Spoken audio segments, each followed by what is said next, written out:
Всем привет! Еще раз. Я сейчас буду приглашать нашего Асхата Жаксибаева.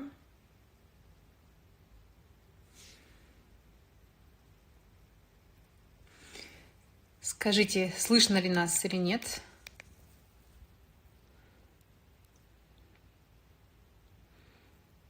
Кто-нибудь, скажите, слышно, не слышно? Так, вот я вижу, что подключается Асхат потихонечку, вроде бы как. Отлично. Вот, я же говорю, как мне говорят, старые динозавры, да? Вот своего рода мы тоже немножко вчера. Седина – это не признак старины, вы знаете, так что старости, Да, так что не, это ну не мы просто, оправдание, видите, просто надо осваивать новые технологии. да, вот мы это и осваиваем, учимся на ходу. Сегодня у нас Ах, особенный день, день, 40-й день, как с нами не стало Булата Агадила, блогера, известного активиста, защитника прав человека и человека, который защищал политических заключенных, выходил на множество мирных протестов, одиночных пикетов. И вчера у меня была большая свечка, которая не поместилась в эфир. Сегодня со мной маленькая свечка, которая обязательно помещается. И я хочу, чтобы каждый из вас вспомнил Дулата, вспомнил его вклад, требовал международного расследования с участием международных организаций, потому что именно ваша активность поможет сделать так, чтобы действительно политическое убийство Дулата Агадила не было забыто. И, Асхат, извините, что я вот так прямо нахрапом, все правильно, правильно. но мне кажется, это один из самых главных месседжей, тем более сегодня в такой день. И я солидарна с вами, я очень хорошо знала Дулата, мы с ним очень часто общались. Мы ожидали, что он примет участие во встрече с европейским депутатом как раз-таки перед ее отлетом. К сожалению, к тому времени уже были похороны Дулата. И мы очень сильно рассчитываем, что за счет того, что вы, как активисты, требуете международного расследования, как только сейчас будет уже понятна работа Европейского парламента, других европейских институций, международных институтов в защиту прав человека, мы все-таки добьемся того, чтобы была специальная резолюция, специальное слушание и расследование на тему политического убийства Дулата Агадила. Да. Да. Вот с этой ноты я хотела бы начать, но также даю возможность вам задать мне вопросы. Мы сегодня повторяем, по сути, свой эфир в связи с, что с техническими обстоятельствами мы не смогли записать его, с одной стороны, а с другой стороны, есть много новых обстоятельств, которые произошли буквально вчера, и даже сегодня происходит преследование активистов, и я думаю, что это тоже очень важно обсудить. Да, вот я думаю, что сейчас чуть позже я задам вам этот вопрос. То, что все же сейчас наших зрителей интересует вот этот первый вопрос, почему я его поставил в пунктом номер 1, это все-таки то, как Людмила Козловская пришла, история, как вы стали гражданским активистом, как вы стали правозащитницей, путь ваш, каков был ваш путь, вот так, если вкратце. Если вкратце, это было сознательное решение прийти в активизм, по сути, в некоторой степени вынужденное, как у каждого из вас. Нормальный человек, как правило, если становится активистом в демократической стране, то он занимается экологией, защитой прав животных, какими-то волонтерскими работами, помощью больным, в больницах и так далее. Моя же история заключалась в том, чтобы прежде всего выжить, потому что в Севастополе вместе, в городе, в котором я выросла, да, было очень жестокое отношение к любым, кто представлял другую национальность, если ты, например, украинец, или же ты какое-то другое национальное меньшинство, как крымский татарин, тебя могли запросто избить, при этом жаловаться куда-либо, даже если ты просто абсолютно ничего не делаешь, ты просто идешь в школу, да, твои учебники разрывают и так далее и тому подобное, ты носишь очки, ты просто другой, ты блондин, ты слишком темненький, неважно, то есть любая форма иного, чем сын, дочь военного служащего Российской Федерации, Черноморского флота, создавала риск, что ты можешь быть очень сильно избитым. И учителя, к сожалению, директоры школ, они вообще никаким образом не реагировали на эту ситуацию. Я говорю про обычную украинскую школу, в которой я начинала учиться. Это, конечно, сформировало во мне форму протеста. Мои родители тогда болели очень сильно. Единственный, кто занимался фактически, ну, и помогал, и поддерживал меня, был мой брат. И даже он, несмотря на то, что он как-то старался выживать, вести бизнес, на тот момент Севастополь был закрытым городом, аж до 1996 года, а де-факто еще дальше продолжался, до 1999 года закрытым городом. Выжить в этом городе было крайне тяжело. И поэтому я очень хорошо понимаю, что происходит в других закрытых обществах. И для меня была цель на тот момент выжить в этой ситуации и делиться опытом с теми, кто также находится в такой ситуации. Почему? Потому что я знала о том, что солидарность, она помогает выходить из самых тяжелых ситуаций. И это не просто слова, это практика, это моя жизненная практика. Поэтому, когда началась оранжевая революция, когда начался Евромайдан, я понимала, что от моего участия зависит многое. И это характерная черта для очень многих украинцев. Благодаря этому Украина сейчас существует как демократическое государство. Это не оккупированное полностью государство, не захваченное Российской Федерацией, а только часть территории, которые, к сожалению, мы не смогли отстоять, в том числе мой город родной, Севастополь. Но я больше чем убеждена, что наступит тот день, когда все-таки Севастополь и Крым вернется в состав Украины, и я смогу приехать на могилу своего отца, своей бабушки и гулять по родным улицам. И хочу сказать, что то, что делала моя семья, а мы, как многие другие украинцы, давали деньги, давали все свое время, посвящали себя полностью борьбе за демократическое общество в Украине. Причем это не слова, это практика. То есть что это значит буквально, да? То есть если, например, мой брат бизнесмен, он организовывал других своих товарищей бизнесменов, чтобы организовывать еду, гуманитарную помощь в качестве медицинских товаров, тепло, ну, необходимую телесвязь, да, то есть чтобы люди могли транслировать через интернет все, что происходит во время как оккупации Крыма, так и ранее во время Евромайдана. Я занималась организацией международной помощи вместе с моей командой и с другими правозащитниками из Украины. Это просто обычные граждане, и таких граждан были миллионы в Украине.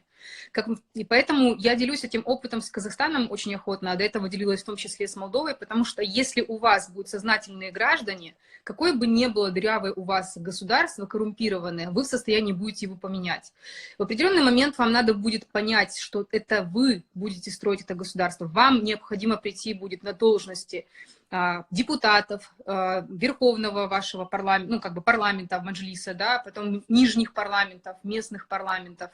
Вам необходимо становиться акимами, директорами государственных предприятий, и для этого вам нужны знания, вам нужна уверенность, что вы берете на себя эту ответственность и готовы вычистить грязную политику, сделать ее чистой. И, прозрачной, максимально. Да, прозрачной, максимально прозрачной. Конечно, из моего опыта большинство моих друзей, которые в конечном итоге пришли после оранжевой революции или уже после Евромайдана на должности, государственные должности или должности депутатов, не все выдержали. Не все выдержали искушение властью. И некоторые из них, к сожалению, пошли на сделки, были замешаны в коррупционные дела, но большинство, тем не менее, сейчас дальше двигать реформы. И какая бы ни была сложная ситуация в Украине, несмотря на оккупацию частичной территории со стороны Российской Федерации, несмотря на весь кризис, гражданское общество очень активно отслеживает и добивается результатов. Это самое активное гражданское общество в Европе. И я призываю вас учиться этому опыту, потому что в какой-то момент вы будете заниматься тем, что будете делиться своим опытом с другими соседними странами. Сейчас в Казахстане я вижу гражданское общество одно из самых активных на территории Центральной Азии. Конечно же, в Киргизии очень активное гражданское общество, но там совершенно другая история, там президенты меняются, а у вас всего лишь один, а другой очень условный президент. Первый президент почему-то сейчас исчез и даже не участвует в телефонных разговорах с высшими должностными лицами Европейского Союза. Это впервые я что-то такое наблюдаю. Поэтому мой опыт правозащиты, он основывается на моем опыте десятилетнем опыте как правозащитника и как активиста гражданки Украины, но в том числе того человека, который помогал организовывать гуманитарную помощь в Грузии, гуманитарную помощь и защиту прав человека в Молдове, защиту прав человека в Российской Федерации, политических заключенных, прежде всего из Украины, жертв пыток. И, конечно же, с Казахстаном меня связывает уже больше, чем десятилетняя история.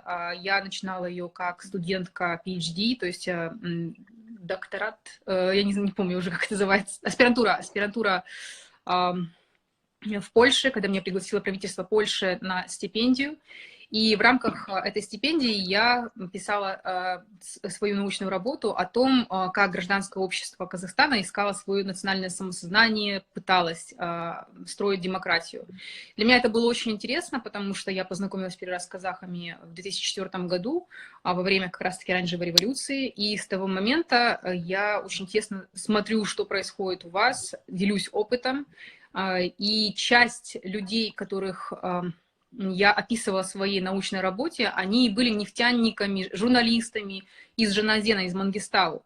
Их буквально расстреливали, ну, как сказать, не расстреливали, пытали на моих глазах. То есть я вот точно так же, как с вами сейчас, общалась с ними в прямом эфире, но это был тогда скайп. И во время одного из таких интервью забрали женщину, одну, вторую. Я не понимала, что происходит. Я слышала только крики, как их избивали. И позже я узнала о том, что их некоторых расстреляли, некоторых пытали жестоко. И это была причина, почему я перестала заниматься своей диссертацией аспирантской, но переключилась полностью на правозащиту. То есть нельзя, для меня это было невозможно заниматься научной работой и при этом просто писать случаи о том, как вот один из людей, из одних главных персонажей твоего научного труда, скажем так, просто умирает сейчас, где-то там погибает. Поэтому я использовала все свои контакты, какие у меня на тот момент были, депутатов, правозащитников, для того, чтобы эту тему сделать максимально громкой. Такой у меня опыт. Супер. Вот что касается, я вот вчера задавал, какова реакция международных организаций. Вот я вот сейчас хотел бы дополнение к этому вопросу сделать еще, вот, как можно будет сделать, да, то, что у нас сейчас в Казахстане начали преследовать наших гражданских активистов по статье 489, пункт 10, это участие в нерегистрированной организации. Да. Ну, полный беспредел. Да, полный беспредел, и здесь важно смотреть. Во-первых, кому разрешают действовать в качестве незарегистрированных организаций, кому не разрешают и почему. Надо задавать вопросы, да, потому что эти вопросы очень не нравятся. Кому они не нравятся? Они не нравятся КНБ и не нравятся провластным. Потом, если кому-то разрешают, замечательно, но тогда должны разрешать всем. Или же и тогда слова президента Токаева абсолютно выглядят смешными. То есть это надо опять-таки показывать. Да? Кроме того, есть ратифицированные международные договора, которые Казахстан обязуется и подчеркивает постоянно, что он выполняет на международной арене. Эти, например, как Международный пакт по политическим и гражданским правам, да, это договор о партнерстве и сотрудничестве между Европейским Союзом и США и Казахстаном. Это обязанности Казахстана в рамках рабочей группы по освобождению политических заключенных между США и Казахстаном. Надо постоянно делать такие факты максимально гласными и публичными, собирать информацию. То есть есть дела индивидуальные, когда мы знаем имена конкретных активистов, их необходимо собирать в общую коллективную жалобу, то, что мы делаем, да, и представлять на международной арене. Когда один человек, это один в поле не воин, вы знаете. Но очень важно знать индивидуальные истории. Но когда вас много, а сейчас наша коллективная жалоба насчитывает более 400 кейсов, 400 кейсов очень хорошо документированных, тех людей, которые у нас есть, анкеты и доверенность. У нас еще их на самом деле больше, потому что наши списки насчитывают 2000 активных граждан Казахстана во всех городах страны. Да? Но проблема в том, что некоторые из них не владеют навыками, как использовать компьютер, как элементарно подписать доверенность, анкету. Это все сложно. Помогайте таким людям, пускай у нас будет этих 2000 анкет, чтобы мы подали коллективную жалобу с 2000 активистами, и тогда это будет очень серьезный удар по той пропаганде, которую вещает в том числе режим Назарбаева. Это очень серьезное оружие для защиты ваших прав. Пользуйтесь им. И тогда любые международные организации, они будут иметь возможность говорить языком фактов. И каждое ваше видеообращение, каждый ваш эфир, где четко записано лицо, имя, фамилия полицейского, это тоже для нас очень важная информация, потому что мы ведем списки КНБшников и полицейских, которые выполняют преступные приказы режима Назарбаева. Сейчас у нас очень большая коллекция. И если кто-то из них думает, что он избежит этой ответственности, он очень сильно ошибается. И мы не только собираем эти списки, мы собираем и делаем их истории известным их родственникам, детям. То есть это все будет находиться в интернете, во всех языках. Ну, то есть как бы ключевые языки: английский, русский, возможно, даже немецкий, итальянский. Мы сейчас тоже работаем над тем, чтобы переводы делать. То есть об этих людях в просторах интернета будут знать все и на все поколения. И это один момент, а второй момент — это, конечно же, персональные санкции. Это вопрос очень серьезный. Именно для этого сейчас работает рабочая группа между США